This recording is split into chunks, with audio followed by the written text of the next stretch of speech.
Hi అండి అందరికీ. నేను మా అత్తగారి ఇంట్లో అండలు తోముతుంటే మా ఆయన వెనక నుంచి వచ్చి చూడండి వీడియో ఎలా తీసాడో.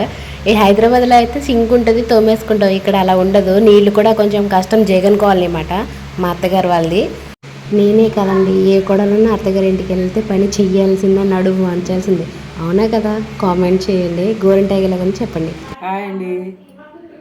చెట్టు గోరింటాకు చాలా బాగా పండుద్దండి. విన్నారు కదా మీరందరూ. మా అత్తగారికి కూడా మీరు కూడా హాయ్ చెప్పండి కామెంట్స్ రూపంలో. మా అత్తగారు అయితే నాకు గోరింటాకు పెడుతున్నారు కాళ్ళకి చేతులకి. ఫస్ట్ మా ఆయన వీడియో తీస్తాడని మాకు తెలీదు, తర్వాత తీస్తుంటే మేము ఇద్దరం మాట్లాడుకుని ఫోజులు కొడుతున్నాం అన్నమాట. మా అత్తగారు కాళ్ళకి చేతులకి పెట్టారు. మేము ఎప్పుడు గుడివాడ వచ్చినా ఆవిడ గోరింటాకు రుప్పుతారు. మాదే గోరింటాకు చెట్టు. కాళ్ళకి చేతులకి మొత్తం పెట్టేస్తారన్నమాట. ఇంకా అది ఆరేదాకా అలాగే కూర్చోవాలి. యాక్చువల్గా రాత్రి చాలాసేపు కూర్చోలేదు, అందుకని కొంచెం లైట్గానే పండింది. తర్వాత బేకరీకి అయితే వెళ్ళామండి. ఇక్కడ ఒకటి జరిగిందండి. ఆవిడకి బర్గర్ తీసుకురమ్మంటే 2 బన్నల మధ్య కర్రీ పెట్టి తీసుకొచ్చింది, అది బర్గర్ అంట. ఆవిడ చెప్పిన సమాధానం ఏంటి తెలుసండి? ఇలా ఉందండి అని అడిగితే, ఇక్కడ ఇలాగే తింటారు మేడం, ఇష్టం ఉంటే తినండి లేకపోతే లేదు అని అంటుందండి.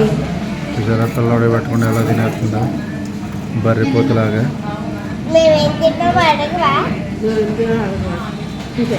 ఏం తిన్నారు? బర్గరా?